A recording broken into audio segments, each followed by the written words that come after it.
Hello and welcome to this special edition of Here's Tom with the Weather, where we're putting together some historical records about people that I've met in the last 2020, 2021 on Zoom and in real life. And today's date is the 29th of March, 2021. I am currently in Cushendall in Northern Ireland, and I am interviewing John Coughlin. John, could you just tell us your name, spell it for us, and where you're at, please?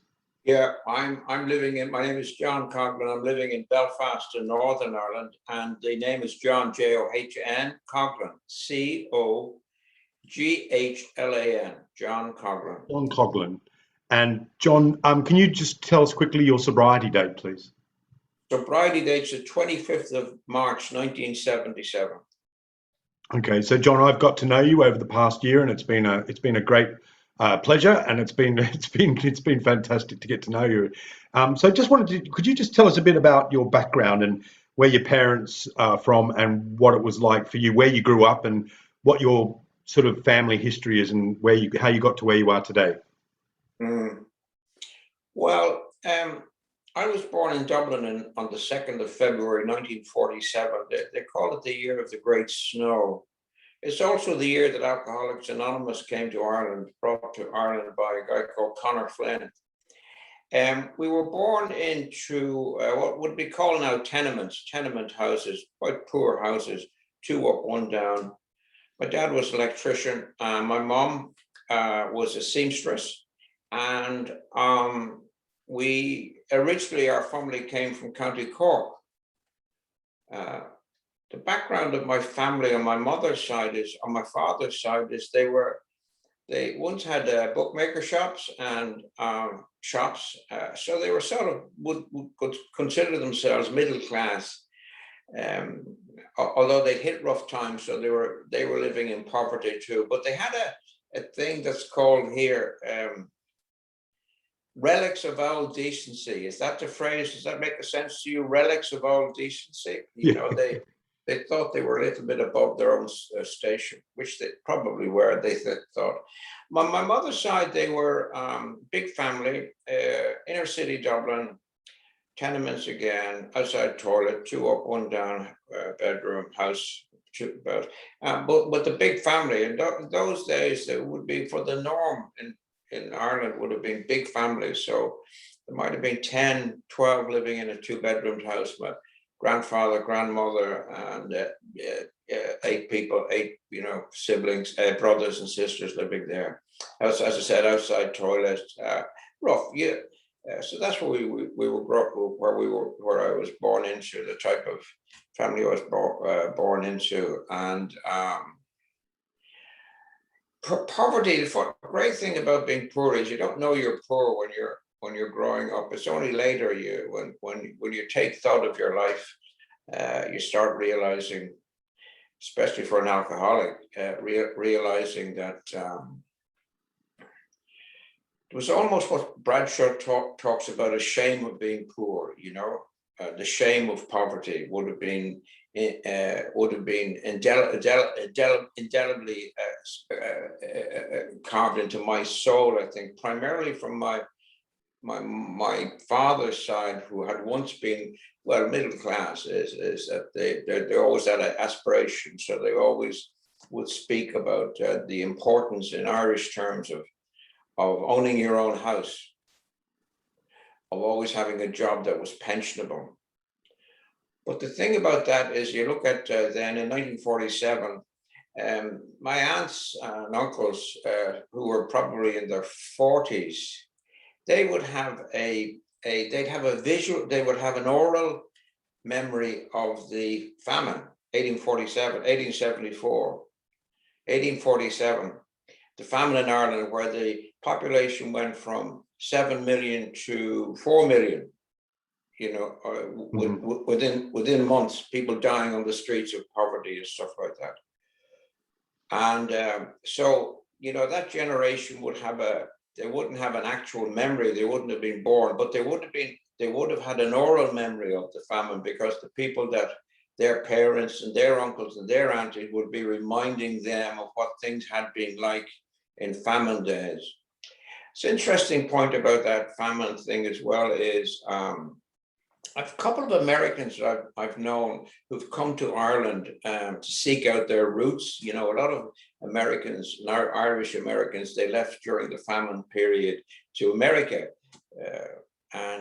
So they come back to visit, see their roots, and they all have, not all, but some of them speak about an overwhelming sense of sadness that they feel just getting off the plane, you know, and so I think that could have permeated a sense of, you know, there's within AA, there's, well, not within AA, but well, maybe within AA, you know, I'm very much of the opinion of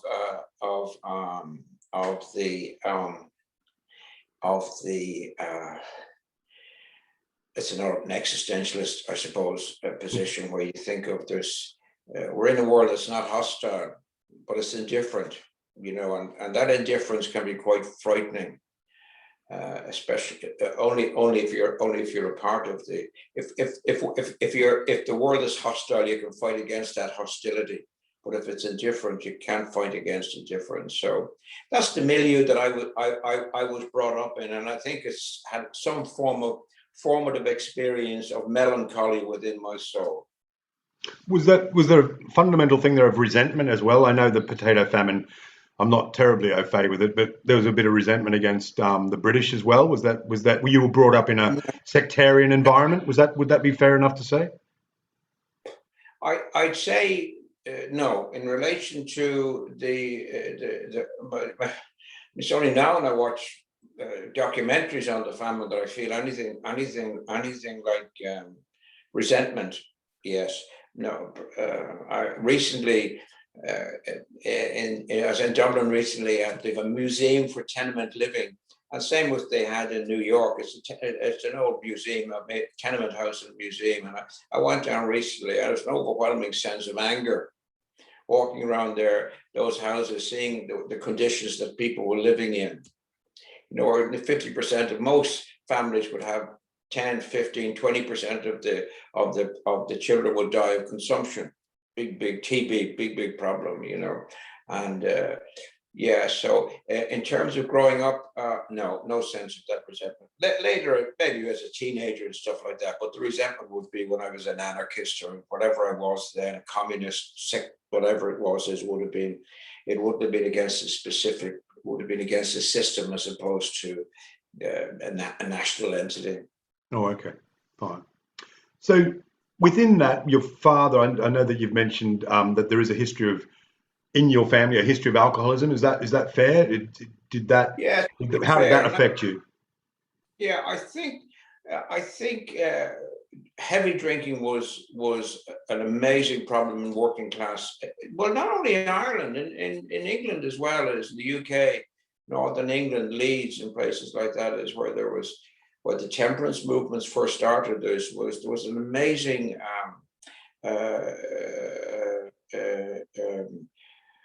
gin palaces in Victorian times, and so there would be a big history of heavy drinking in Ireland.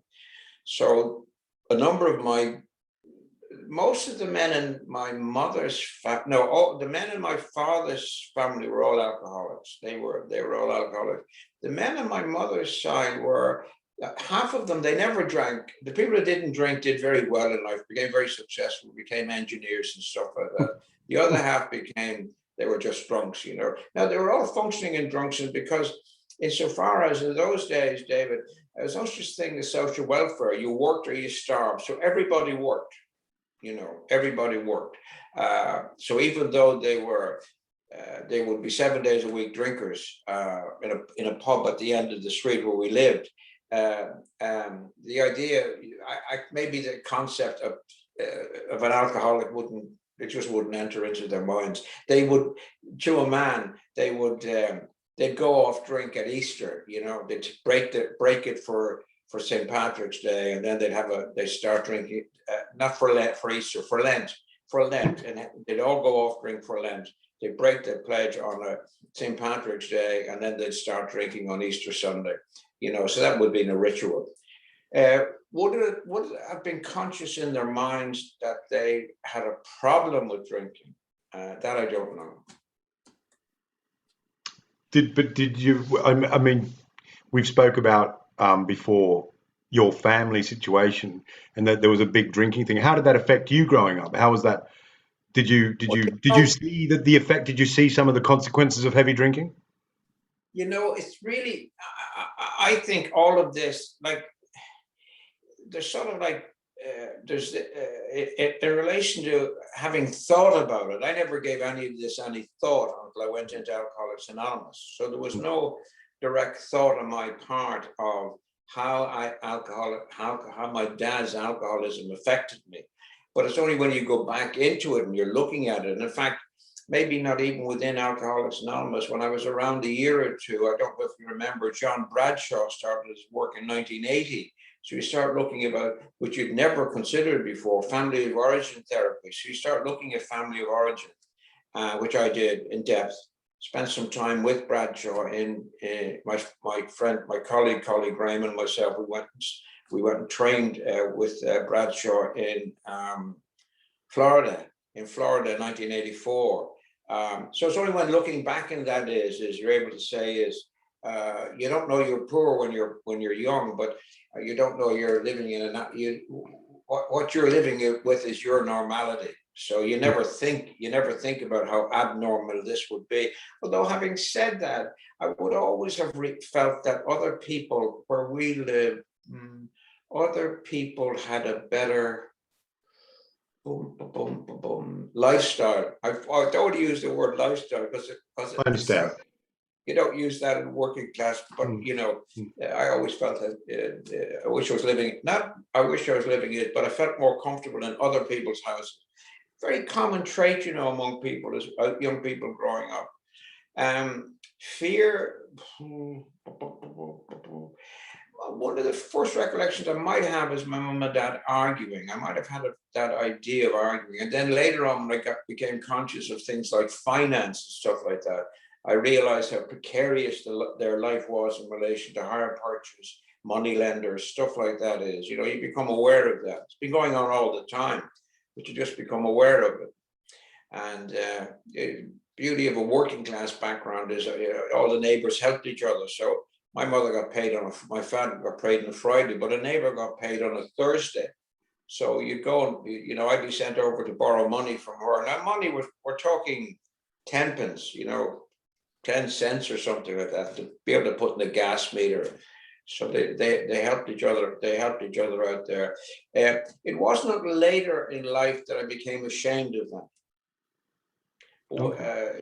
Ashamed of that. I say that kicked in. I think there's various stages where the mental and emotional side of my disease of alcoholism, which I believe is a spiritual malady that they talk about in Alcoholics Anonymous.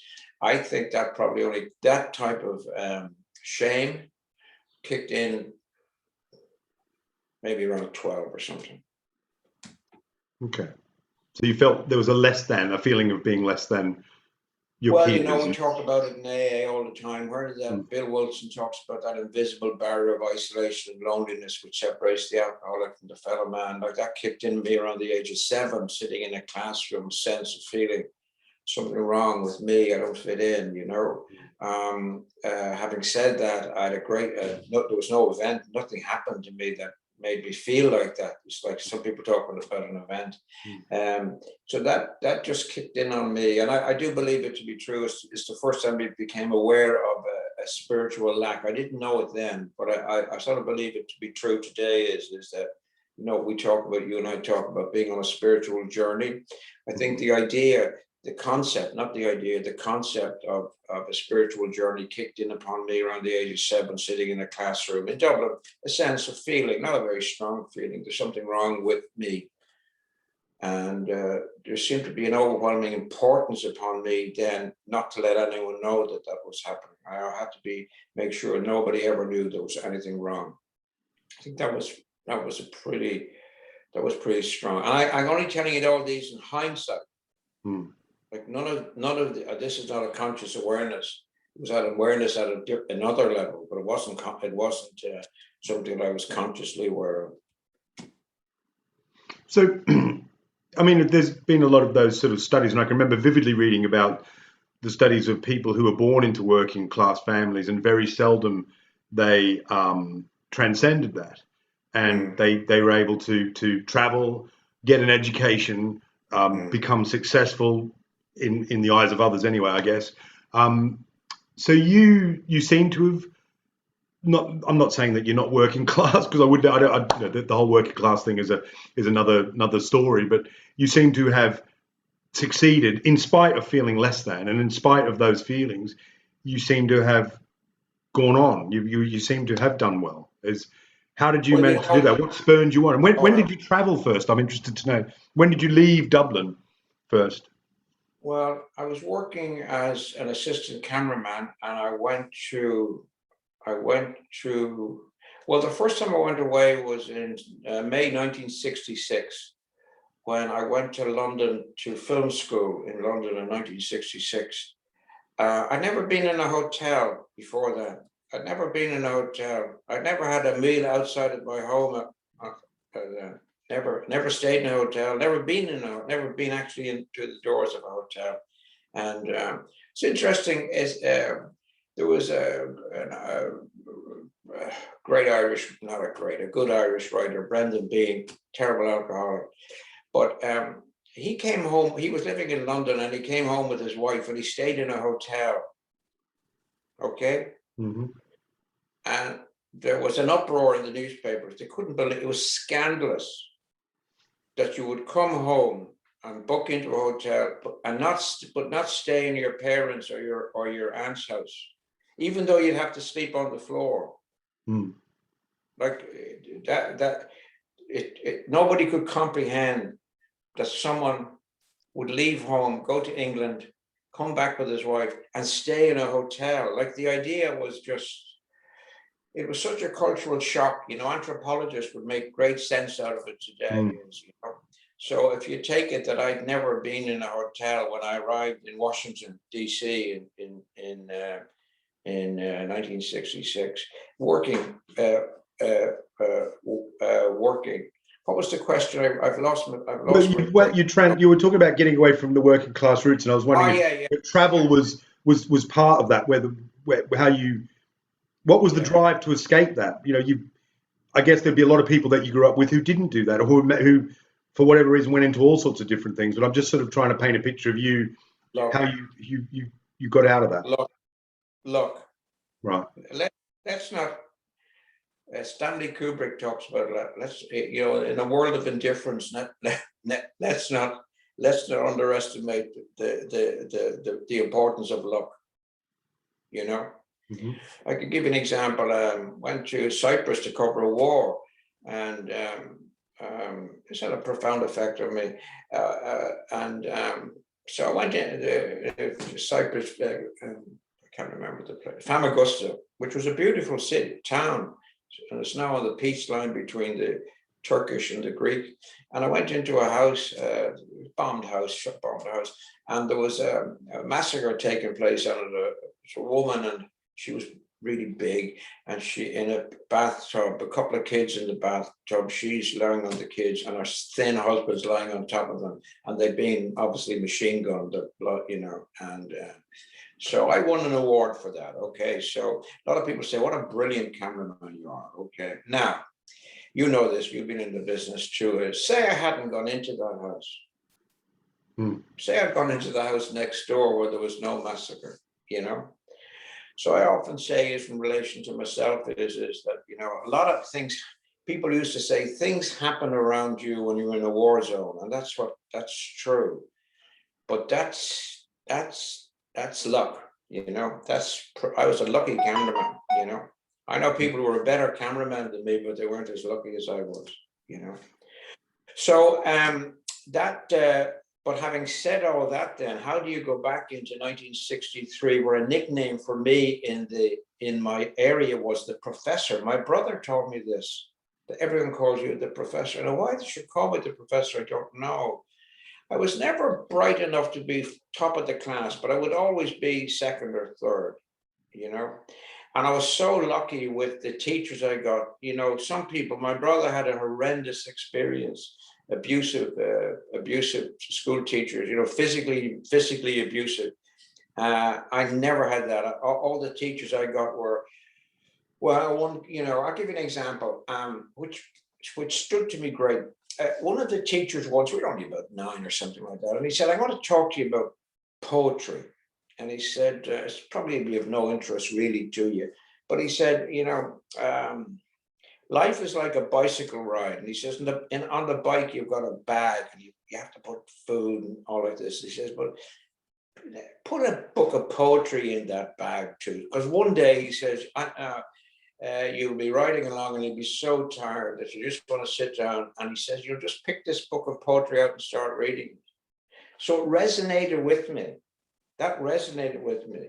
Now, not resonated with me because I'm better or worse or brighter or whatnot. It just resonated. That's the fact is, it resonated at a level that's not cerebral. It's some other resonates with you something. And then it turns out years later, 60 years later, I ran an internet radio program on poetry, believe it nowadays. So is that luck? You know, everybody goes through life, you know, everybody goes through life, and they hear that, something like that, and it resonates with them. But not to everybody, not because they're better or they're worse. It's just, that's the fact of who I am. Okay. And I want to come back on this is I'm not saying there's no special, life is indifferent, I think. I think. John, would you but here's what I want to say this as well is, you know, so that you take that and you can say, well, look, that's an example of how something happens within the family dynamics. And yet you have met, and I have met people who've been in exactly the same family, exactly the same background, exactly the same school. And one of them, you ask them about their upbringing and they say it's like Little House on the Prairie. And then their sibling says it's like Nightmare on Elm Street. At a meeting the other day, a woman, she talked about her father being an alcoholic, drinking every night, being aggressive, and her brother, who's on the Zoom meeting, said, I think you lived in a different family than I did. I was getting at her a little bit, but it was sort of true in a way. Is that who knows? I'm big in this belief that something happens that triggers a neuron, that opens a neurological pathway, and you go down it. You have no choice. You could just use it, and someone else, the neuron doesn't trigger, and they don't go down that pathway. Big thing that happened. I remember thinking years ago is when I read. I couldn't believe this. She was heir to a Russian fortune, shipping magnate fortune, white Russian fortune, wealthiest woman in the world, and she killed herself. I remember thinking, how? I don't get that. The wealthiest woman in the world killed herself. I couldn't get it. I just couldn't grasp it. I'm only 13 or 14, but I remember thinking, wow, I don't get it. Yeah, I don't get it. So I had an enthusiasm, enthuse, as is, you know, enthuse means, oh God, I had an enthusiasm for knowledge. I would buy, I'd buy Sunday, you know, it was only newspaper, no TV, with no TV. I'd buy the Sunday Times and the Sunday Observer. I'd read it from cover to cover. I'd read the back of cornflake boxes. I was a vociferous reader. I loved reading. And I think in each of those things, I remember, you know, I remember reading about Just William. Their books, they're all about middle class families. But everybody read them. They were just this phenomenal kids' books. I devoured reading. I love reading. So I think all of these things, when, you know, how effective they have on you, I don't know. But I think the first time I went to get a library ticket, a neuron triggered in my brain that opened a pathway, you know, and I think there's the possibility of those incidents in your life that there's no explanation for it. I mean, there's no explanation for it. It triggered in me. It didn't trigger in someone else. It triggered at a higher level with other people. maybe, you know. So you would you say you had kind of a poetic soul? You had an artist soul. You found inspiration perhaps where others didn't. Well, now here's the thing about Intellectual. that. Yeah. That's very. I mean, that's very comforting if you're an alcoholic to think, because the implication there is special, you know. Mm-hmm. And I said to a member in the '60s, you know, there was a Simon and Garfunkel song, "The Boxer," you know. Yes. I said to a woman, I really identify with that. She said, no, so do I. I said, no, but I really identify with that. It sold, it sold 4 million copies. 4 million people identify with it. Yeah. You know? Mm. So that, you know, that type of thing is interesting, is the importance, and even of me doing this is the importance that if I sound special in any way, I just, it's not true. We're not, I'm not, you know, I'm not special. But a lot of things happened that led me, you know, that just led me down pathways that were, like, I'll give you an example. So we had an outside toilet. I spent time in the White House, in the House of Commons, you know, places like that, everywhere. Everywhere I go, I always use the toilet. I always use this. And I go and I sit in the White House toilet and I just laugh. I just laugh. I just say, I used to have to walk out in the rain to an outside toilet. Now I'm sitting here in the White House.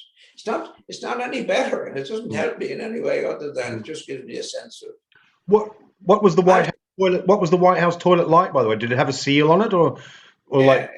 No, I can't remember, but they'd all be special. They'd all House of Commons one. I think you got. I bet it got used a lot. Brave toilet paper. I can't remember.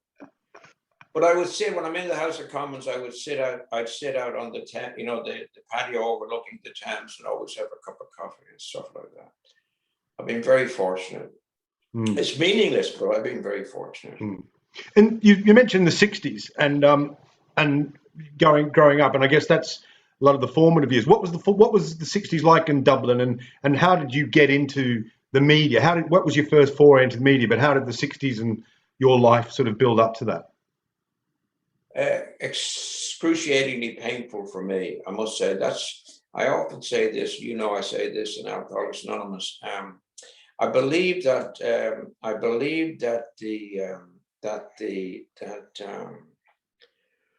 you know, Carl Jung talked about in the '60s, he talked about the imposter syndrome. It was very sexy to be able to talk like that about the imposter syndrome, about people being imposters, you know, that no matter how successful you are, you're always waiting for some. I used to sit in the BBC and think one day someone's going to come in and say, here, we've cut you out, you're a bluffer, get the fuck out.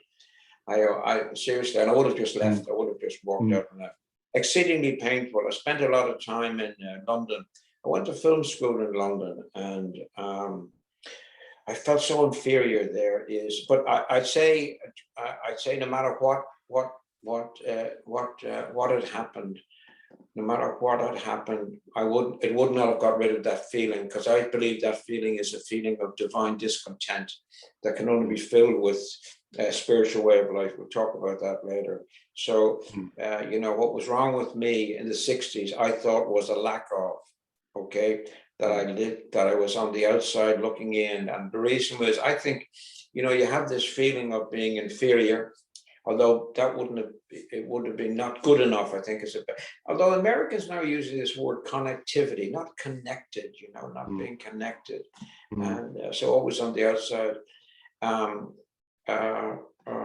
So what was the quote? Remind me. The '60s. Yeah, Can I just stop? Just go back there. Why film school? What have you always wanted to be in film? What film? Why did film capture you? I said, like, it's a laugh. This is a laugh. So I go to Dublin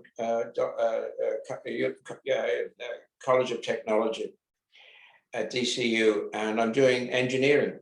I'm doing a degree in engineering. I'm very young, because what has happened was the education system in Dublin was when you were I can't remember, 17, you went to university.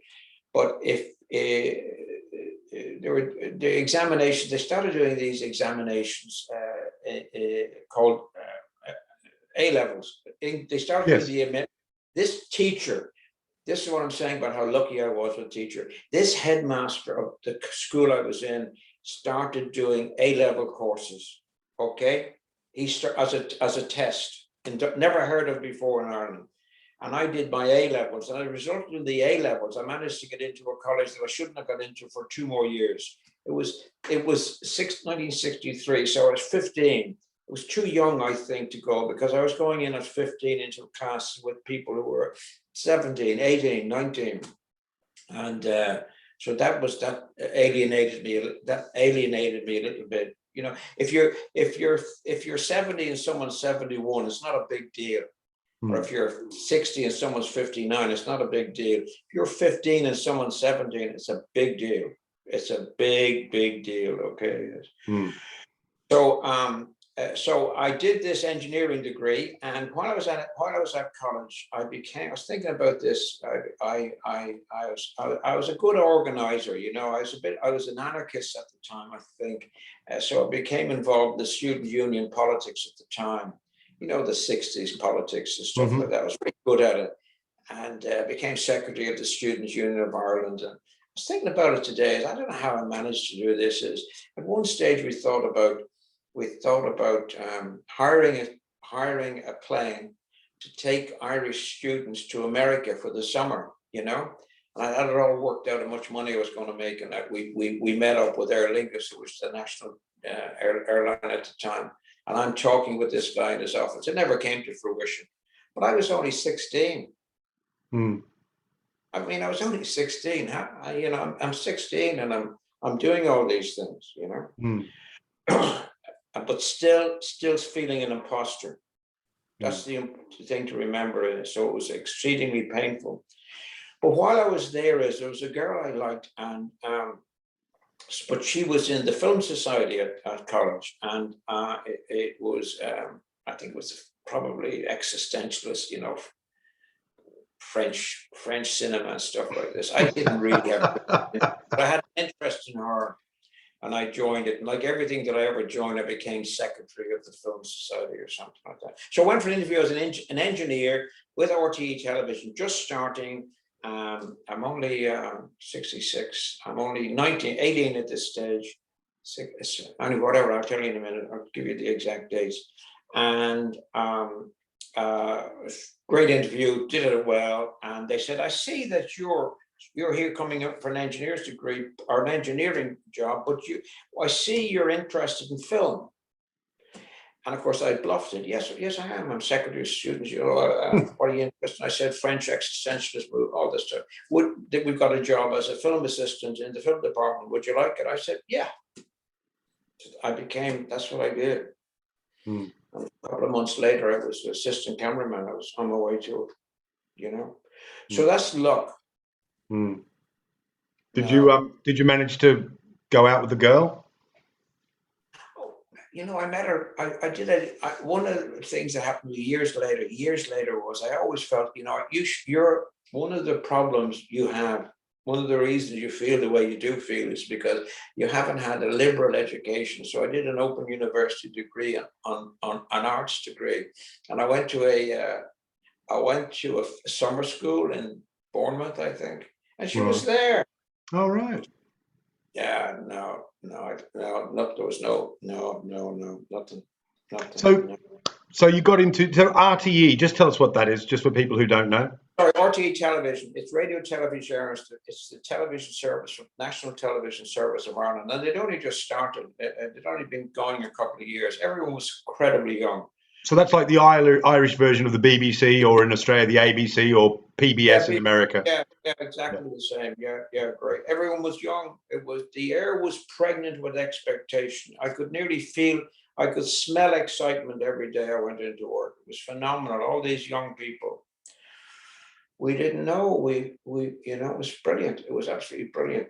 But in my social life, it was very, very painful because, you know, I've often said this to you. I thought my problem was I was shy. You know, when you look at it, I was the exact opposite of shyness. I found interaction exceedingly painful. I suffered from excruciatingly painful self-awareness, but I was able to do it. Mm. But it was Mm. exceedingly painful. Mm. And the slightest remark from anyone would put me off, you know. Mm. The implication is that there's something wrong with you, that you're an imposter, you're a phony. You know, that would be, I would be on guard for that all the time. One of the things, as I often use this, about a whiter shade of pale. You know, all those anthems from you wouldn't remember, maybe you would. I The love anthem that from, song. I love that song. Yeah. yeah. But we were in Procol Portsmouth. Harum. We were in Procol Harum. We were in Mm. Portland Place at a film school. I'd been sent over by RTE on a 3-month course, and all these people, young people, well, maybe a little bit older than me, but we met the next day or that day, and at the International Student Hostel, introducing everyone. And I just looked at people, talking to each other, introducing themselves to each other. And I remember thinking, how did they do that? How did they do that? I mean, they're only a couple of feet from me, but I couldn't. You know, it's what Bill Wilson talks about in the 12 by 12, that seemingly insurmountable barrier of isolation and loneliness that separates the alcoholic from the fellow man. That I was separated by an invisible barrier from those people all there laughing and joking. They seem to know each other, yet they're only meeting. They seem to know how to talk to each other. Now, I could do it, but it was exceedingly painful. And that's when I became addicted to alcohol. Because alcohol, the first time I took a drink, it worked. You never hear social drinkers say that. Mm. They never say it worked, but it worked for me. It gave me a sense of ease and comfort. That invisible barrier of isolation and loneliness just vanished. It just vanished. And I'm now able to talk to people freely with a sense of ease and comfort that I never had. Just go back a little bit, just explain. You said something, a real gem there that I'll never forget now. You've given me something. You had an extreme sense of self-awareness. Can you just explain that a little bit? Well, you know, that's the grand way of saying is I felt terrible among my, you know, I felt terrible. I just had this overwhelming pain of you could call it now if you wanted to. You're a hardliner in AA. You say that's self-centeredness. Could well be. Maybe it is self-centeredness. But I'll give you an example. It's better to give you an example of this. What's her name? Aretha Frank? No, not Aretha. Anyway, whoever it was, a rock star in the 60s. Last year I was in America. Spent a lot of time in America, and I was watching a documentary on Linda Ronstadt. Oh yeah. People who are non-alcoholic. And Linda Ronstadt said she knew she was a great singer. This is a documentary, but she said she always didn't feel good about herself. She was overweight, stuff like that.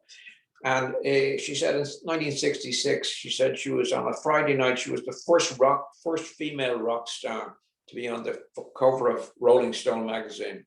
Okay. And she's saying the next night she's in Shea Stadium, 100,000 people. And she says she's rocking it. She says, I just knew I am rocking it. And she says, you know, halfway through, she looks into the audience. And then 6 or 7 rows back, there's 2 angry looking people. And they talk to each other and they look at her and they point and they laugh. And she said it was like a dagger in my heart. She says, I went home and accidentally overdosed on slimming tablets. Now, all the people I was with were non-alcoholic who don't suffer from my suffer. They just didn't get it. They were going, what the fuck is that? If you're an alcoholic of my type, you know what that means. You know what that feeling is. So what is that feeling called? Well, here's what I think it's called. I think, you know,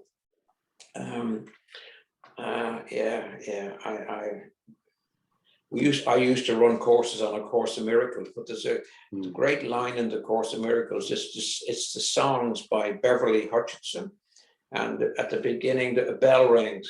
You know, bells are great. They resonate. I think they just resonate at a level that it's not cerebral. So a bell rings, and Beverly Hutchinson says, "Listen, listen. Remember a time when once you were with God." Okay, and that resonates with me. And you know, Carl Jung, what grabbed me into AA was when my sponsor said, you know, our co-founder Bill Wilson wrote to Carl Jung and said, thanked him for what he'd done for AA. And Young wrote back and said, I don't remember doing anything for AA. But he said he always felt that alcoholics were on a low-level search for God. Now, if that's true, which I think it is true, that's what happened to me at the age of 7, sitting in the classroom. In a sense, I began this journey. Jung says is when you're born, a thimble full of soul. It's only a story. It's taken from the sea. Great metaphor. The sea of common consciousness is poured into you. When you die, it just goes back into the commons of common. But he said there are some people who have a heightened awareness of once being with God, which is what Beverly Hutchinson says when that bell rings and she says, listen, remember a time when you were once with God. Now, if you're one of those people, fortunate or unfortunate, that has this sense of once being with God, you're suffering from divine discontent. You're just suffering from divine discontent. Wow. And it's like everything. If you're suffering from divine discontent, you don't know it. You're only 7, for Christ's sake. You're only 15. You could be 19. And you're suffering. You don't know what you're suffering from. And the brain is like a radar. It just looks out and it just picks it. The reason I'm like this is because of where I live, because of my wife, because of my job. I have to change it. When I change all these things, that's the story about the man. What is it? The man who gets everything. That's the saddest thing. Imagine knowing you'll be happy when you get money, power, prestige, and sex, and you get all those things, and you're still not happy. Wow, that's a tough place to be in. That's where you're faced with the indifference of a world you're living in. You're a lost soul in a world. That's a scary place to be, unless you're lucky enough to find alcohol or drugs, or romance does it too. Doesn't romance do it? That feeling of, at the beginning where we'll go and live on an island and I'll cook and you can fish and we'll all feel better, Yeah. Soulmates, it's not 2 sick souls looking at each other. Yeah. But happens in rehab all the time, doesn't it? Yeah. That great the Muppets. The mad guy in the Muppets. I love there's a poster. The mad guy in the Muppets screaming out of the posters, and the caption is, "What do you mean, your soulmates? You've met in rehab." Yeah, that's it. Yeah. But so the fortunate thing for me is to have been defeated by alcohol, beaten, wind up in Alcoholics Anonymous. The greatest thing that happened to me is only that I met my sponsor, who said to me, "You're like the prodigal son. It's time to come home." I just knew this is it. It resonated with me.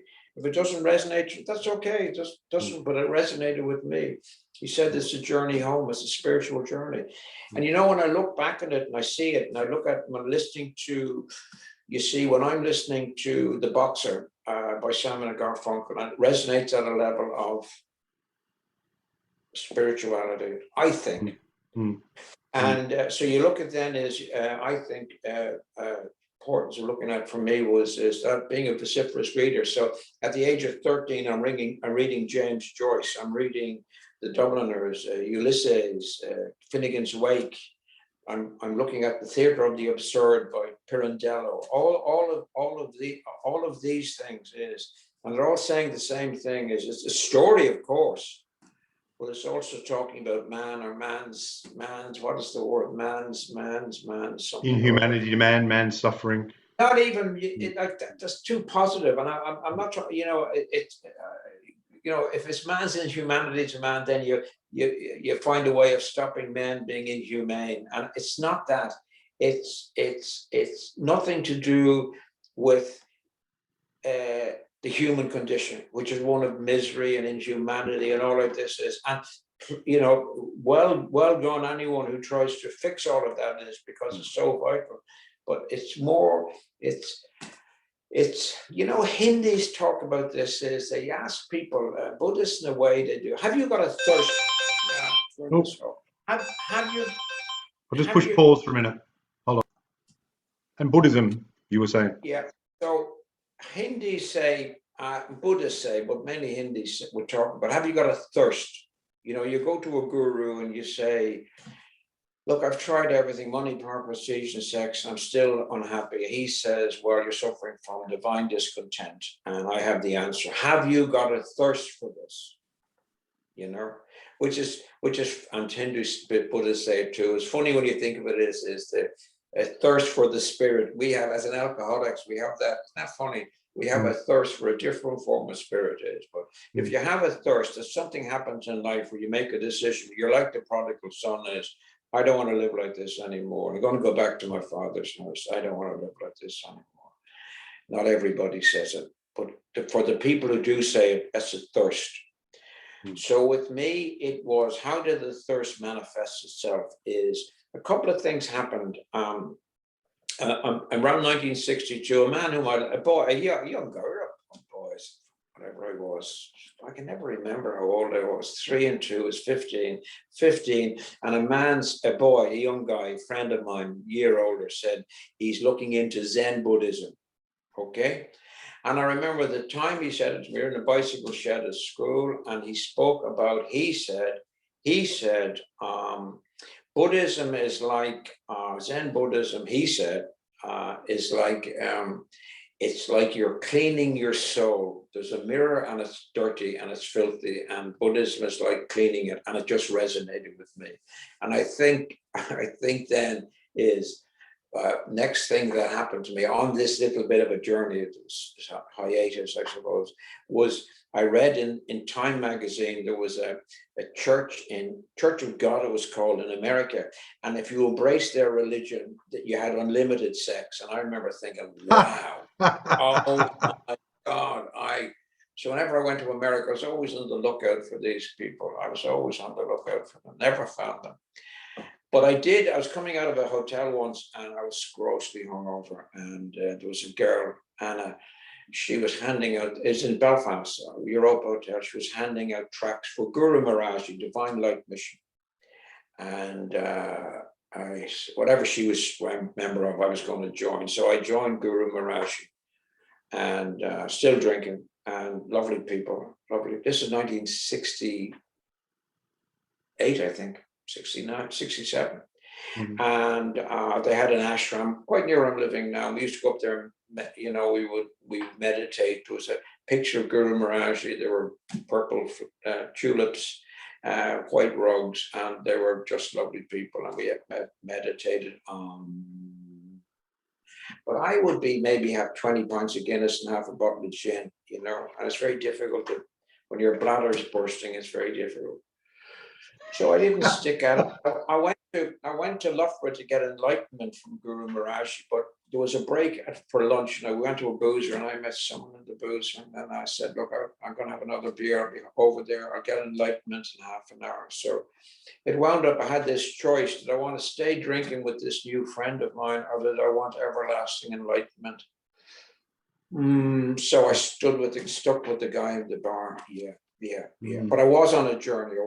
I've met these people since 50 years later. Robert Best in Hollywood. They still go. They still join. They're still members. They stuck at it. I never stuck at anything. AA is the only thing I stuck at.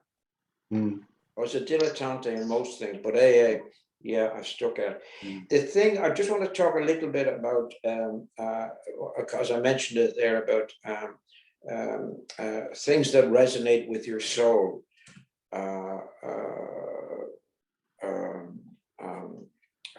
Theatre of the Absurd, Pirandello, for James Joyce. You know, they all resonate at some. They're stories, but they're also more than a story. They're talking about every man's journey, and I think most people who have this divine discontent, this search, you know, it resonates at different levels with you. Not better, not worse, just different. That phone call there that I just got was from a woman, Andrea Brown. She took over from me. I started when I was injured in a bomb explosion in 2001, finished work in 2002. I was so bored that I went and set up an organization called Disability Aid Abroad, a charity foundation in America and in the UK and Ireland. And it was to promote the rights of people men, primarily women, but men, women, and children with disabilities. It became quite a big organization. I just retired from it, yeah, couple of years ago. The reason I did that is I whenever I went to wars, I was always aware. I sort of had this thing it was idealist in a way. Is I often thought if I could show people the nature of violence, it would turn them away from violence. Mm. You know, but that's nonsense. But I believed it to be true. But it's not true. But in many of the places that I went to is two profound experiences. One in Angola I was a bit of an expert on the war in Angola. I was in a camp in Angola, a refugee camp, and a woman came in and she had three children, and she was given her, whatever food they gave, and she divided the food up, and she gave about 60% of it to her able-bodied children, and she had one disabled child. So she gave the smaller portion to herself and her disabled child. I just remember thinking, must be like a Sophie's choice for a woman to have to make that type of a mother had to make that type of choice. And then the other thing happened was during the Somalia war in a refugee camp on the border with Kenya. A woman was quite mad, running around the camp quite mad. And one of the sad things about all of this, they see me white, they think you can do something for them. You can't, I can't do, I'm powerless. But the story was she was walking from Baidoa in Somalia to get to the camp on the Kenyan border, and she had a 2-year-old disabled child, and she had to leave that. He just got too heavy for her to carry her, so she had to leave him on the roadside, where she walked on ahead with her able-bodied children. And she's now going around the camp, seeing if anyone saw him and did they pick him up. And I went, wow, what a life. So I had this in the back of my mind that when I retire, I'm going to set up something. So I set up that called Disability Aid Abroad. And we ran a lot of programs in Uganda and Tanzania, Somalia, Ethiopia. I was there in Ethiopia for anyway, all that type of thing. So that was the phone call I got. Right. I missed the traveling involved in that. I know. Well, hopefully at this time of the world that the borders will be opening up in the next couple of months and we'll all be able to travel again. So I just wanted to go right back to when you started at RTE or in your television career. So you became a cameraman and you became a television cameraman in the late 60s and into the 70s. Can you tell us a bit about your journey and how you progressed in that side? Because I know you were involved in a lot of incidents in the Troubles as well in Northern Ireland. Well, came here in 68, met my wife, got married in 1970, lived in Dublin. And then SABC was starting up in South Africa. So I was invited to go over and help set up their film department. I went over, my wife stayed here with our children, and I hated every second of it. And I came home in a blackout. I was blackout drinking at the time. So I blacked out in a bar, an Austrian beer keller in Johannesburg, and came home back to the UK in a blackout. I vaguely remember being in the airport in Kenya and Heathrow. And then I had 9 months unemployed. Although in our business, as you know, you don't have to say unemployed. You can say freelance. I was freelance. Right? Yeah. Then here's luck again. Is I decided I'd set up my own little news company, and I set it up called Northern Film Productions. Like all I had was a card. That's all I had. I think I called myself executive director. I can't remember. And I went to the BBC, I remember for this, and they said, a ceasefire has just happened. And we have a crew here from Belfast. We have a London crew comes here once a week, every week on a Monday, go home on a Sunday. And they've been here since 1968, and we've just sent them home. So we don't need any photographer, cameraman. And I said, okay. And then about a week later, there was a confrontation with the army, and they they shot into the back of the car and killed 2 women. And I was driving by at the time, and I filmed it. And the ceasefire broke down, and I gave the film to the BBC. And a couple of weeks later, I had a contract. I had that contract for until 1977, 1980. I had the contract 1980, and then I went back working to RTE. Right. I filmed about 3,000 killings and funerals here, thousands and thousands. We've written a book recently on reporting the Troubles. Yeah, a lot. A lot happened. I was hijacked. I was shot, kidnapped. I was going to ask you if you could tell. I know you told me that story about the day that you were kidnapped, and I think you were in a bar. Could you tell us or tell me that story? No, I wasn't. I was filming. It was the night before I think it was 1975. The Queen came to Ireland, and there was a gun battle between the paramilitaries and the army up in West Belfast. I was drunk, but I got a call in the bar to go up. I went up, I filmed it, and when I was going back to the car, a guy came out of it and gun in my stomach and took me away to be shot. And I was saying, look, I'm with the BBC, I'm with the BBC. And they made me kneel down. I had an out-of-body experience when they put a gun behind my head. And then this guy came running up the alleyway saying, no, I know him. He is with the BBC. I know him. I was back in my body. And next day it was all sorted out. A woman had told them, this paramilitary group, that she'd seen me come out of the army barracks, but I parked my car near the barracks. I wasn't in the barracks. And next day he gave me back all my camera gear, and he said, I was sent to kill you. And he said, no offense. I said, no, not a, it's all right. Like, what are you saying? I see him a lot, you know. I see him a lot. He got involved in politics then, which I did too. But anyway, yeah. Tell us about the out-of-body experience. Can you describe that for us? No, other than I'd say I was just maybe a foot behind, 4 foot up, looking down on it. That's all. Wow.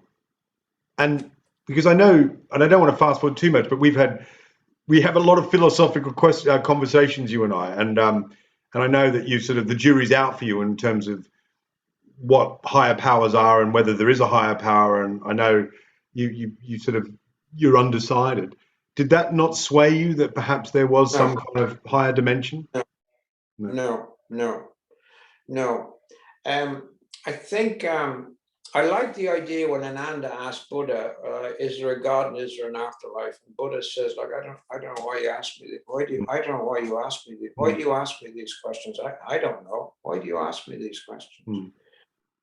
So I think I'm really, really happy with the idea of this sense of divine discontent, which presupposes a lack of something. And until such time as I go back into that common consciousness, I have no concept whatsoever of an entity that operates outside of me that says, no, I don't. And you know, I'm happy if you were to put a gun to my head and say, well, you have to pick a religion, I'd say I'm a Buddhist. I'm happy with that idea, you know. I'm happy with the idea of when 2 or more are gathered together, there's a sense of a spiritual power. I believe even the application of a spiritual principle has tremendous power. I just believe that to be true. The application of a spiritual principle, the application of the principle of forgiveness brings a power into my life that has no relevance to any external entity. I think, and you know, what do I know?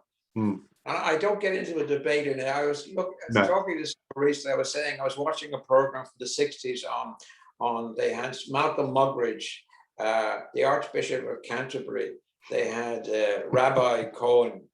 And I thought, and you know, Friedman, John, remember the face-to-face Friedman? They were such intellectual.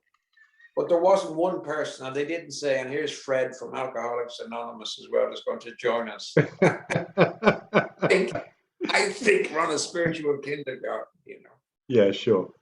I know You believe? I know you keep your. I know you don't sort of. Yeah, you keep your options open, I guess. But I remember one day we went out and you'd said you were kind of 7/10 atheist. I think you mentioned, or you said something along those lines, or Did I? like yes. I don't know. You might have been having a bad night, mate. I don't know. You know. I don't know. I don't Yeah. know.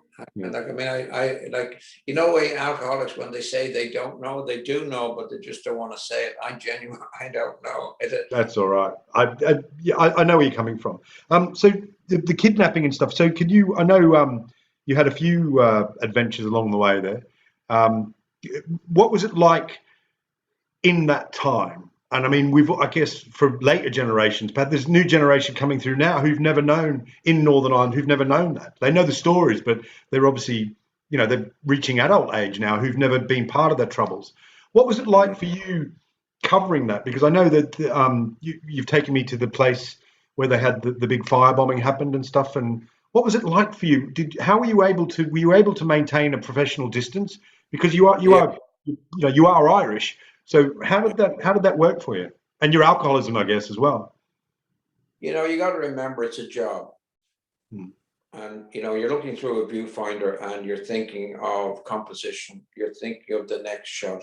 Hmm. You're thinking, how do I get out of this shot and get into the next picture, editing and stuff like that. So you're thinking of logistics. How do I get to this killing? How do I get there? When I'm there, there's police and army stopping me getting in. How do I get in? Now I'm in, how do I get out? How quickly can I get back to Belfast? I have to have this process. Don't shoot too much because it takes you 20 minutes to process 10 minutes. How is this going to be edited? This is all going through your mind, the logistic of it. And I think it protects you. Now, maybe I could be wrong. People talk about post-traumatic stress disorder and stuff like that. And I understand the concept of it. I always feel just a little bit, if it's your business to respond to a tragedy, and you go and you do that as a job. I don't like using the word victim, that I'm a victim or anything. Now there's good. There's a great book out called The Body Keeps Score. Mm. And I understand that, but when you're around Alcoholics Anonymous 44 years, and if you're even around 10 years, there's very little that you haven't talked about. When you think about it, there's very, very little. We specialize in talking. That's the beauty of Bill Wilson. Never heard of PSTD, yet he found the answer to PSTD of alcoholism before they even found what PSTD was. Although I did do a thing years ago, everything I joined, I always wind up chairman or something. But anyway, I'm on the executive of the National Union of Journalists. We run a program here. We run a seminar on post-traumatic stress with the government here. I was chairing it in the government, and a WAVE organization is a trauma organization here in Belfast. And so at the end of it, we had a round table discussion, and I was saying, I opened it, summarized what people were saying. I said, look, I was very lucky. I said, nothing ever happened to me. And then my friend, Fergal Keane, said, well, you were shot. I said, yes, sorry, wait, no, I was shot. And you were kidnapped. Yes, I was. Yes, sorry, I was kidnapped, yeah. And you were blown up. Yes, yeah, but apart from being shot, kidnapped, and blown up, nothing happened to me. Yeah. Now, is that denial or suppression? I don't know. I just don't know. I don't know. But there's real post-traumatic stress from people who never had a chance once to talk about how they feel.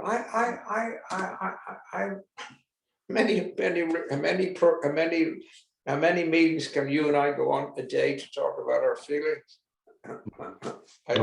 You made me recall that great quote from Life of Brian. What have the Romans ever done for us? Yeah, that's right. Yeah. So tell us about when you were shot, and when's and also the day that you got sober. Tell us about your sober date and how that led up to and when you came to AA. How did that happen? And what was it like in AA in those days? It was brilliant. Yeah, I loved it. Yeah, I loved the day an hour I came in. Came to my first meeting thinking these people know what they're talking about. First time in my life I heard people speak about how I felt. First time in my life. I started drunk on the 17th of March, St. Patrick's Day here, on and off, in and out of blackouts, as a blackout drinker, in and out of blackouts. As a pub drinker, in a pub, fight broke out, fight went in the car park, police came. I remember being at home, then the police came again, and then the next thing, a policeman leaving me at the doors of Alcoholics Anonymous. I often call him a good Samaritan. People who were in the police said his shift was probably ending and he wanted to get rid of you so he didn't have to process you and spend 3 hours of his time processing you. So that's where I wound up. And it's the greatest night of my life, is because that's the night that I found out what was wrong with me. I thought I drank too much, but I didn't drink too much. I did drink too much, but my problem was that first drink. And the other thing, the problem is that when I took that first drink, it gave me a sense of ease and comfort. I say it all the time in AA. Alcohol was not my problem. Alcohol was the answer to what was wrong with me. Alcohol was the spirit that gave me a sense of ease and comfort, that numbed that divine discontent. And alcoholism was my problem. When I took that first drink that gave me that sense of ease and comfort, that made me spiritually whole, the phenomenon craving kicked in. So I was very lucky. What was the address of your first meeting, John? Whereabouts was it? 75 Lisburn Road. And that's still going today? Still going. It was the second meeting in Ireland. It was the first meeting in Belfast. Yeah, great. It was great. It wasn't, people talk about it like, with rose tinted glasses, as if it was the heyday of, the golden age of AA. It was. Now is the golden age in AA. The number of younger people that we're getting in, particularly women who are coming in. The fact that we talk a lot about feelings, about spiritual principles. The fact that we talk about nearly everywhere you go, as you hear people talk about it being a spiritual disease, a spiritual malady. That restlessness, irritability, and discontent is a sense of spiritual unrest. If you want what we have, in other words, if you have a thirst for recovery, we've got it. So it wasn't the golden age of AA. It was quite a dangerous place. Not a dangerous place. It wouldn't be in a particularly safe place for women. We had a lot of male predators in our group, everywhere at that time. And not everybody was speaking about a program of recovery. I mean, I remember sharing once, it was only a couple of months ago, sharing from the top table. And one of the guys in our group, now I'm 29, 27, whatever it was. I thought he was an outfit, he's probably about 48, 50. And he said, after I'd spoken, he said, I miss the good old days in AA when we sat around talking about women and horses. I remember thinking, I don't want to talk women and horses with an old guy like you. Yeah. That's and what was the format? What was the format? It was like you had a main speaker and a chairperson. We were very lucky in AA because Chuck Chamberlain had come from America the year before I came in, and he brought the idea of having How It Works would be read out chapter 5. Yeah, and he became great friends with a couple of old timers in our group, and the concept of a spiritual identity, a spiritual lack, spiritual recovery that became to take hold. But you can still get to meetings where they just talk about drink, hate, fight, women. No recovery, basically. So he kind of changed it to more recovery-based meetings. Oh yeah, we were very fortunate. In fact, I went with my friend Collie and I went down to a meeting in Ballymena, near where you are now, 40 years ago. And when we came in, someone said, Soto voice, "Oh, here's the Sunshine Boys from the Lisburn Road." That's nice. Yeah, sounds like a name of a band. That's great. But here, I just want to, because I'm conscious of time, I want to talk about just slightly, because I think this is important for me, is, Okay. I used to sit in bars, and after the bars, we'd sit in bus shelters and we'd talk about philosophy, like headlines of philosophy or something you learned from the cornflake box, And we had a guy at a meeting not recently, a couple of years ago, and he spoke about, he said, Nietzsche says, life is meaningless, and I knew that not to be true because I knew a bit about philosophy. What Nietzsche says is, and it's really important in terms of AA, is life has no intrinsic meaning outside of the meaning that you give it. Okay? So this particular guy who says life has no meaning, being like a nihilist, he was saying, my life is shite. But Nietzsche says is the reason your life is shite is that the meaning you give it. You give your life the meaning. Yeah. And you say life is shite, so you have a shite life. Say the meaning of life is service. Say the meaning of life is to love people. Say the meaning, my meaning of my life, not life. There's no meaning to life, but the meaning of my life is the meaning I give it, which is, well, isn't that beautiful? In other words, if you put step 3, isn't it? And that is so important for me. Is that idea is not a nihilist thing. Is life has no meaning? It's incredibly empowering. That on a daily basis, which is why Wilson was a genius, that on a daily basis I can make a choice of how I want my day to mean. That's some power that you have.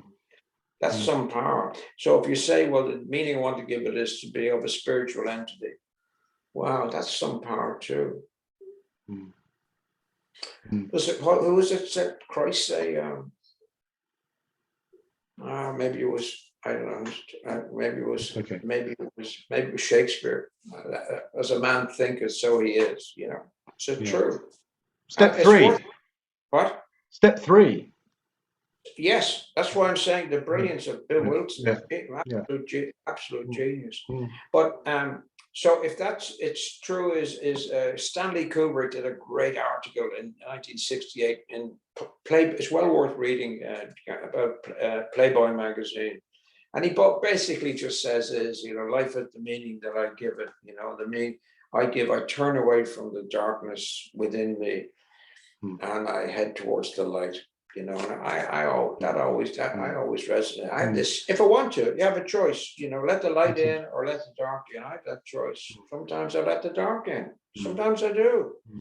You consciously do it. Yeah. Two things on that is: did you read a Playboy magazine in Ireland? Was it legal to buy Playboy magazine? And was that a 2001 article? I'm interested. I think although I didn't get it in Playboy mag, I got it in Rolling Stone magazine. They whatnot. I think you couldn't get Playboy in Ireland. But I think when I used to get I had subscriptions in Rolling Stone, and I think it was not a knockoff, but they attributed it. But it's, and actually not turn. It's important. This is, he says, turn towards your own light. Yeah. It always, I mean, people that know me know that I love 2001. I love the book and I love the film. And I've always wondered, because to me, the whole story is about enlightenment and going from the mind of Hal, like the Hal 9000,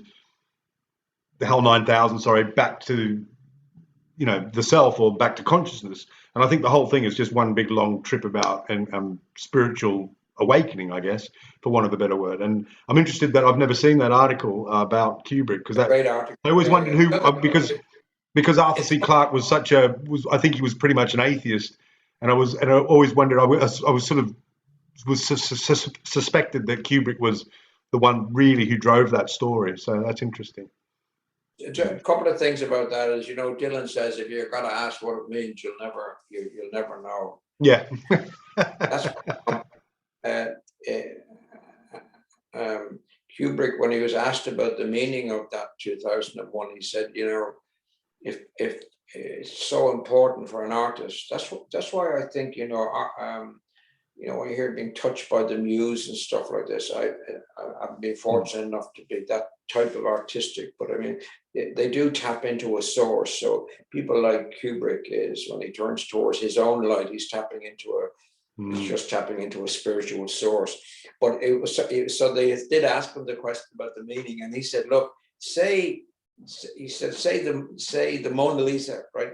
And Rembrandt said, "Why?" Someone said, "Why has she got this enigmatic smile?" If Rembrandt said, "Well, she'd bad teeth," he said, "That would just it's just changed your whole perspective. It's Yes. your perspective of the Mona Lisa is a woman with bad teeth." So we have to be very, very careful what labels we put up. It either 2001 either resonates at the level that the artist hopes it will resonate, and once you try and make sense of it, or it's just you're a different ball game. You're out at your back. I always think of this as I don't talk too much about it, but I say it to people I sponsor. There's no inherent peace to be had in the human condition. There's joy but that sense of what we require has to be at a spiritual level. And emotions are candy either way, whatever they are. Emotions are candy. They're sweet or they're sour. There's no peace. So I just want to move along with the story, because this is just a fantastic interview, and thank you very much for doing this. Just tell us a bit more about your journeys as a news cameraman and as a filmmaker. You said about being shot and being blown up, and I know, and I love that story you told me about when you went to the White House and you met Reagan. Could you sort of tell us some of the highlights of those, like the big events that happened in your news career or your film career? I wish I'd paid more attention at the time. I never took a photograph. Isn't that funny? Reagan was an amazing guy insofar as this is when he walked into the Oval Office. What would happen is you'd be in a corral outside the Oval Office, and the Irish Prime Minister would enter one door, and we would then all be ushered in. It was like a rat pack of racing in, and then you get your position on the one door. The Irish Prime Minister would enter, and the other door Reagan came in, or Nixon came in, or Carter, Clinton, who there? Anyway, they'd come in. When Reagan came into the room, a charge came into the room. There was an electric shock when he came in. That's all I can. And I'm not saying the awe of the man, because I've seen lots of them, but a real electric shock. Clinton was slightly the same. There was a charisma. My friend Collie says the word charisma means of God. I didn't realize that. Did you realize that? Charisma of God. But he had a real presence. Real presence. Yeah. What about Nixon? What was he? You've met Nixon. What was he like?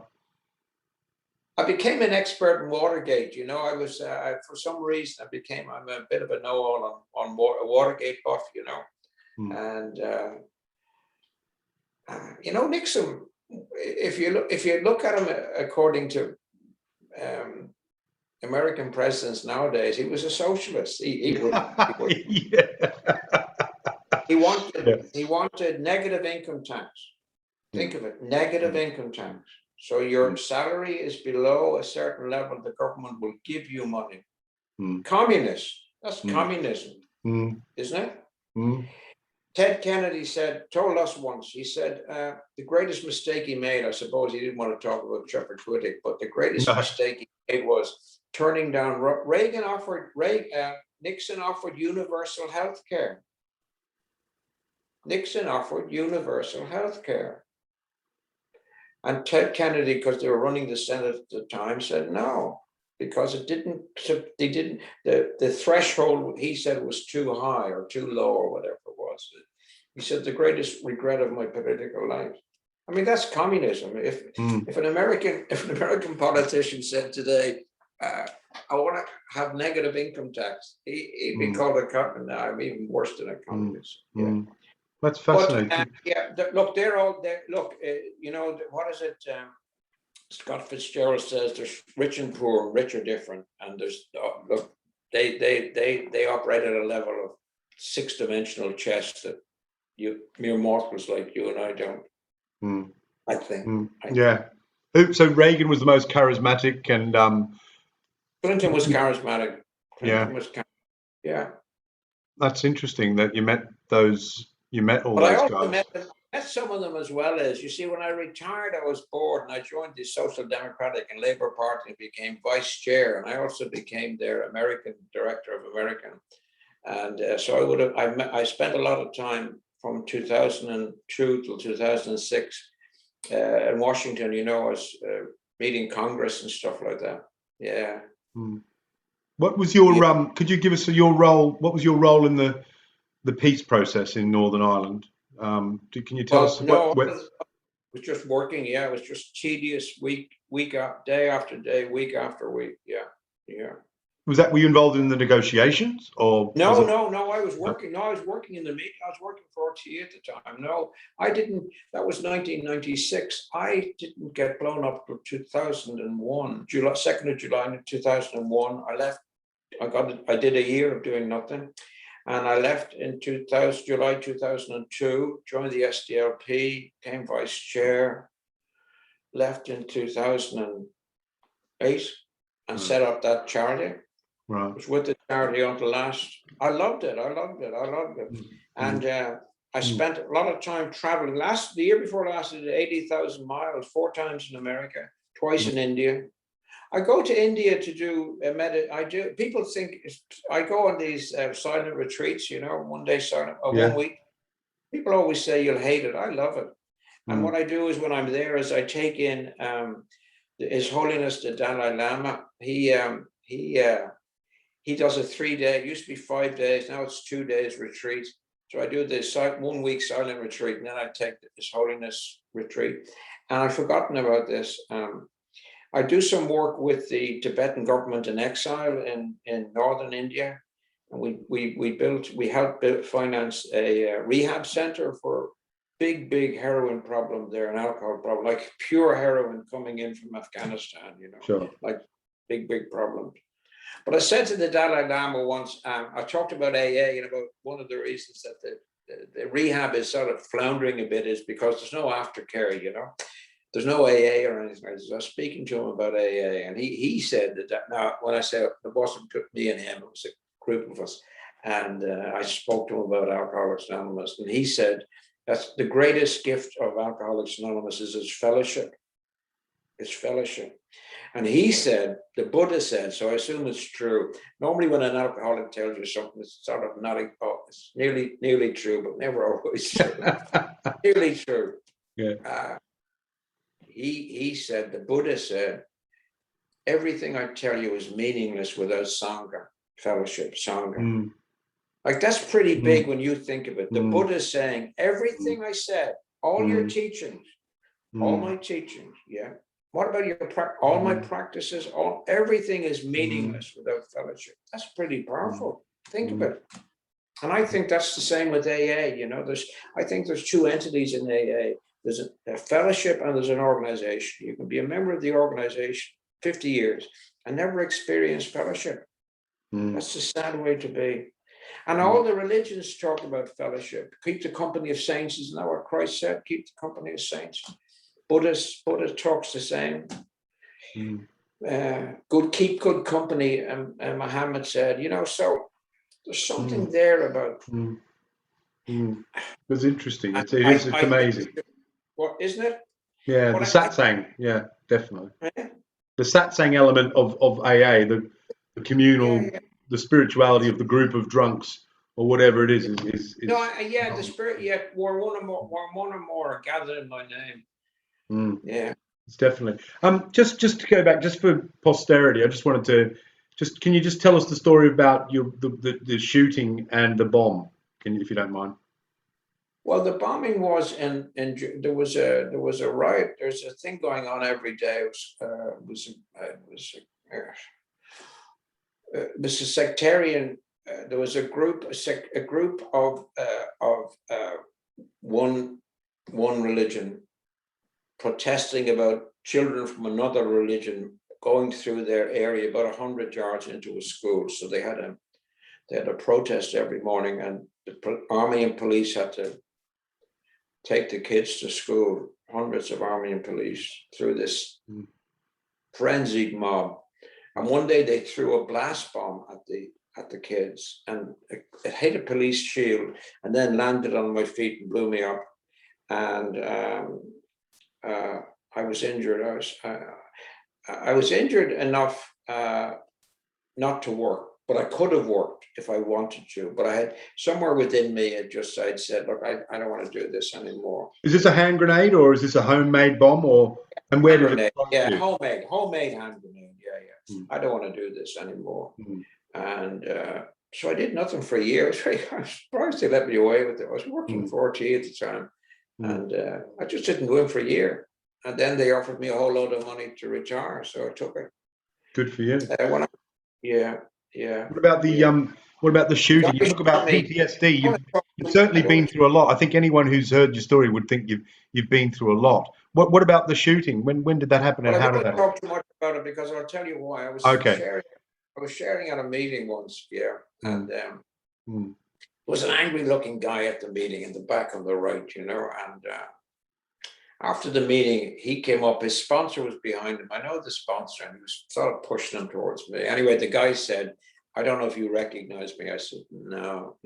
He said, I have an amend to make to you. I said, well, yeah, what? He said, I kidnapped you and shot you in 75. I said, oh yeah, I'd forgotten. Genuinely I'd forgotten. And I don't know what do you say? I mean, I didn't know what to say. I just said, Thank there you. you go. He made amends, and there you go. But here, that's only a story. There's an interesting thing. I had genuinely forgotten that. It would never cross my mind. Okay. But I was on a bus once, and I was drinking at the time, slightly pissed, and a guy wanted to fight with me. And I didn't want to, I knew he'd beat the crap out of me. And he began to call me a coward. You're a coward, you're a coward. So I decided to get off the bus. He got off the bus after me, trying to get me to fight. And then these women got off the bus and berated him, get away, like this is. And then they walked up the street with me. It's okay. Now, every time I drive by that bus stop, I remember that.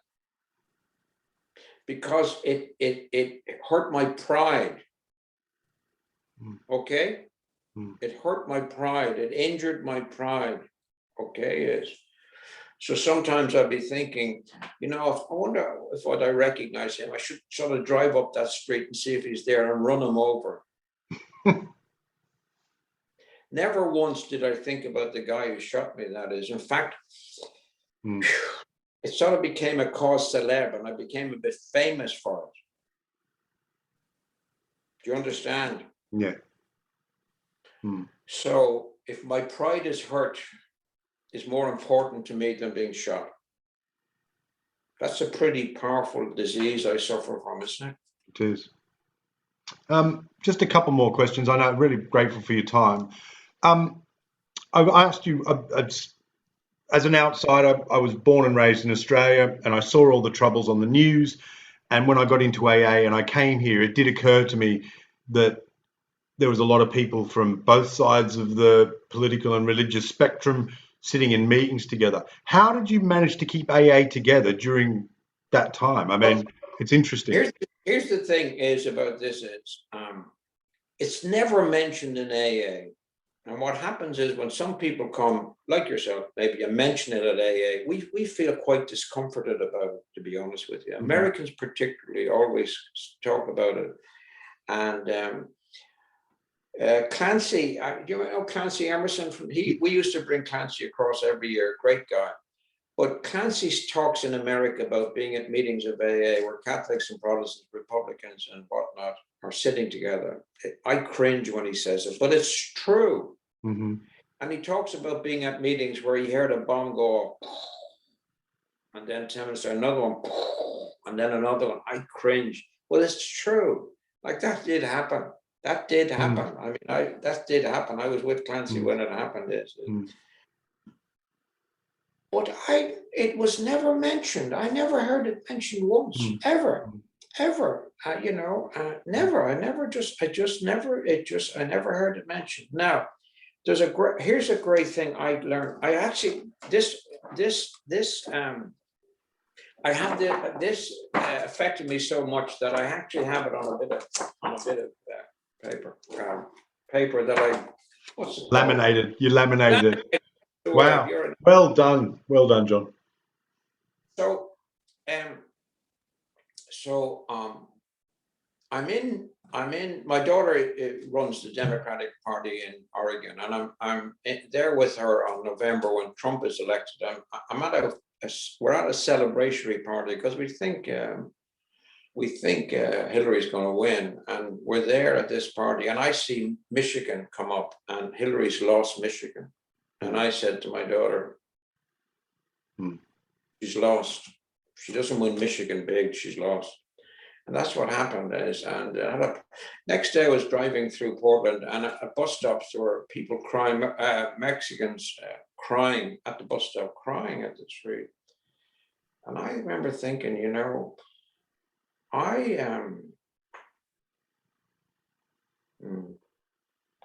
news is my business. So I'd wake up at 3 o'clock in the morning and I'd put on the news so I'd know what's going on. I've had Facebook. Found myself arguing with people in bumfuck Arizona. So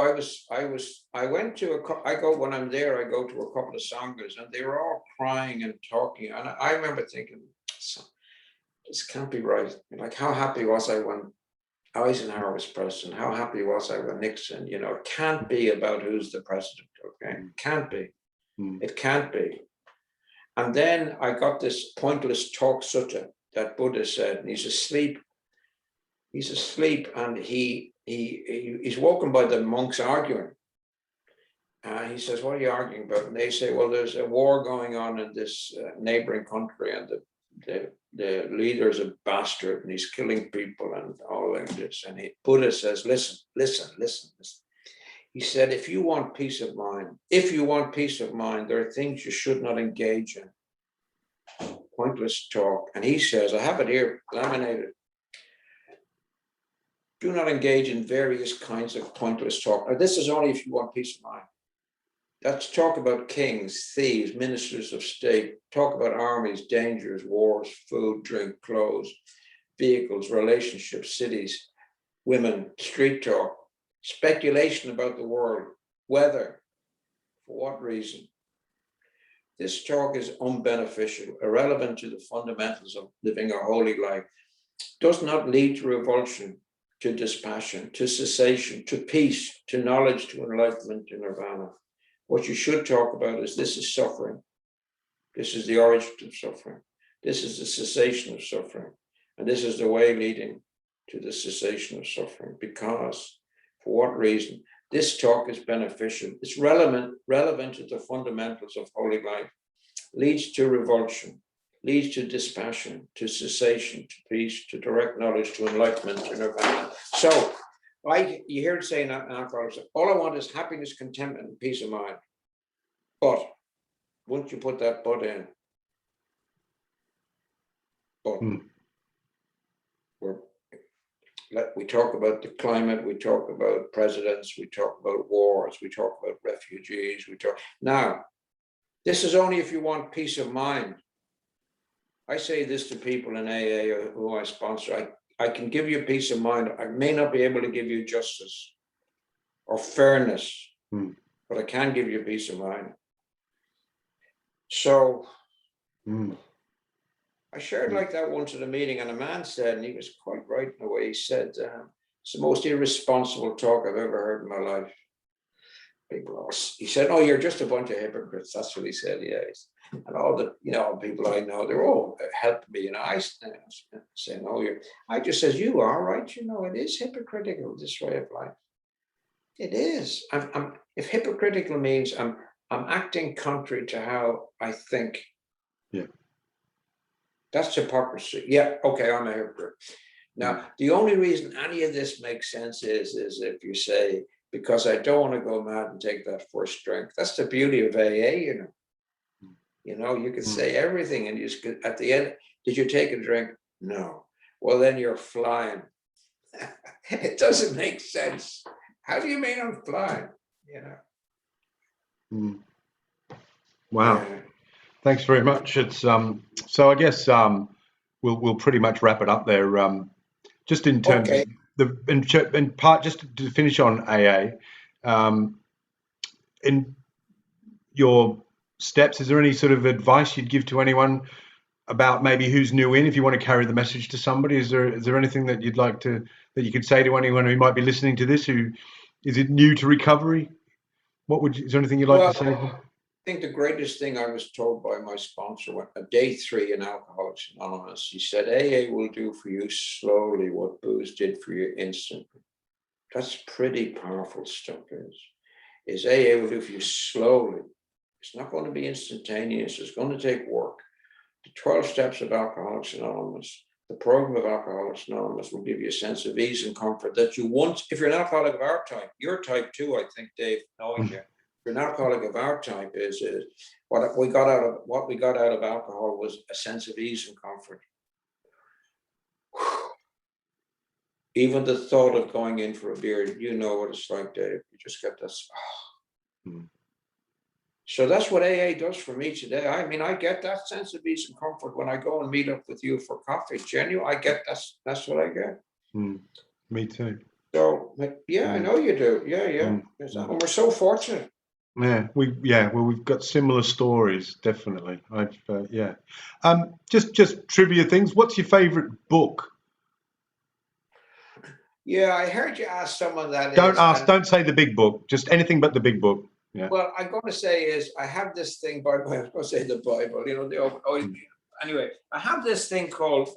It's called The Complete Novels of Flann O'Rian. He was a brilliant writer. He wrote a book called That Swim Two Birds.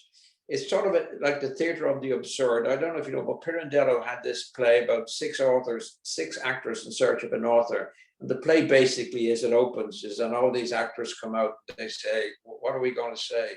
The author never turned up with the script. This guy at Swim Two Birds is a story about a man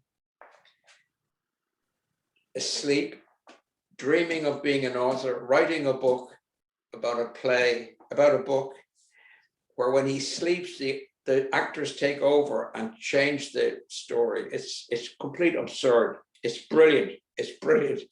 Now, his name was Flann O'Rian, and he was as bright as Joyce, and he was as bright as Beckett. And both Joyce said Ireland is the sow that eats its own farrow. So Joyce got to Paris, Beckett got to Paris. Flann O'Rian never got out of Ireland. And I drank with him once in the 60s in Dublin. He's a vicious, bitter old man. He never managed to escape. You managed to escape, and I managed to escape, but he never managed to escape. Can you hold the book up? Can you hold that book up so we can see the name again, please? Flann, how do you spell that? The Complete Works. It's so funny. He's very funny. It's called Flann O'Rian, The Complete Works. The book that you're in, if you're interested in just getting one of his books, is called At Swim Two Birds. Nice. Actually, what about what? No, you go on. Go on. No, just a real writer with true comic spirit, James Joyce. Oh yes, Anthony Burgess and Graham Greene were the two people who resurrected his novels in the 60s. Anthony Burgess. Wow. And, okay. Yeah. And what about your favorite film? Is there a film that has that you? Yeah, The Last Picture Show. Sorry. The Last Picture Show. Oh, okay. Peter Bogdanovich, isn't it? Is that the? Yeah. I saw it I was in Zurich. I was drinking, and it must have affected me deeply, because I said, I'm never going to another movie. I've seen the definitive movie. Wow. And I was over 16, 17, 18. Mm-hmm. Yeah. You see, I think things resonate at some level that's not cerebral. Like, I'll give you an example. I was up here one day, and I heard my son hysterically laughing downstairs.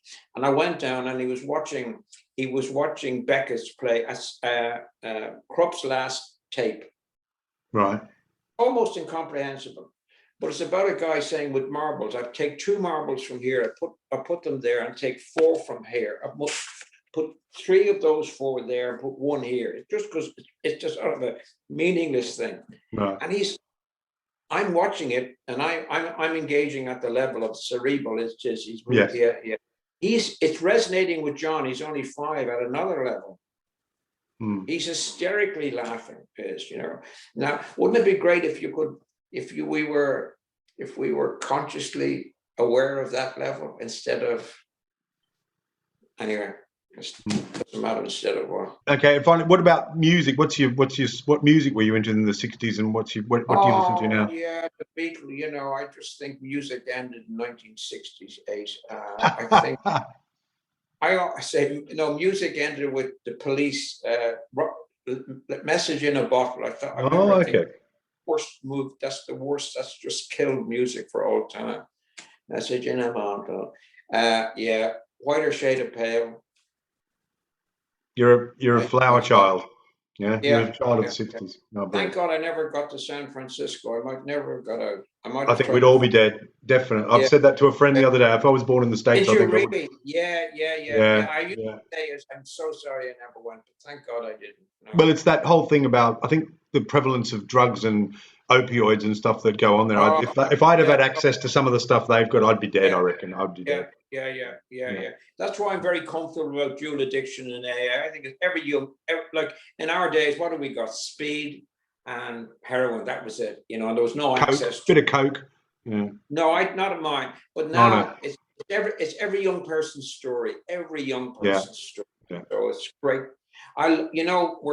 This is the golden age of AA. It's phenomenal. We've reached what Bill Wilson said in 1954. He said emotional sobriety, which has eluded many of us old timers, is the next frontier in AA. And I think I look at new people coming in a couple of months about, wow. That's interesting. What about the whole lockdown thing? What do you think that lockdown's done for AA in 2020, 2021? Well, I thought I hate it, and I love it. I love it. In fact, I love it to the extent that if you said to me, COVID is gone, we'll never need Zoom again, I would say, Dave, I think we have to set up a couple of Zoom meetings because I just love it. What I've noticed in our own group, I don't know what it's like in other groups, we're getting so many young women. You know, when I say young, I'm talking 20 to 40, you know. It's just, like we 5, and they're all sponsoring each other, you know, they're all in contact with each other through Zoom every day, you know. I just think it's brilliant to see. Like it's just, you know, when you think of it, how many years was it? You know, Bill Wilson said when he wrote the big book, I don't know how many years, was it 6 years, 5 years, 4 years, whatever it is. But it only went from, and it wasn't even 100 members, there were 57. So there was at first 8 years, or 6 years, only 57 people. You know, 57. That's all they got. And now we're getting 3, 4 a day coming in. Each group is brilliant. I just love it. It's the new frontier. It's what Wilson said in 52. He said the next frontier is emotional sobriety. It's just great to see it. You love that leaflet. You love that emotional sobriety pamphlet, don't you? The leaflet. Yeah, I love it. Yeah. In fact, I just it's out of print apparently, but you can get it. Anyway, I've asked our CSO to locate if they can get a couple. No, it's a great book as well. We don't have it anymore. It's called a pamphlet, The Member's Eye View, A Member's Eye View of AA. There's fantastic one-liners in there. There's a line that says, you know, from the time we start drinking, there's an ongoing and progressive deterioration in our personalities.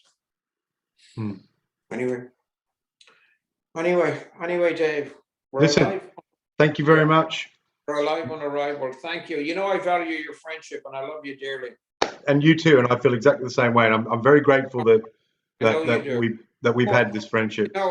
You know, we say that all the time, and I say it's important that I know you love me. Oh, mate, I do. I love you. I know you do. No, but it's you've been an amazing man. Yeah, you're a great guy, and it's profound. Okay, God bless you. All right, I'll see you Thursday. Thursday, yeah. Will we go and have coffee first, and then come back to the house? Are we seeing Frank? Are we seeing that Frank? Oh yeah, I'll ask Frank. Yeah, I'll ask Frank for Thursday. That's a great idea. All right, mate. See you. Bye. Take it easy. Bye. Thank you very much. Bye.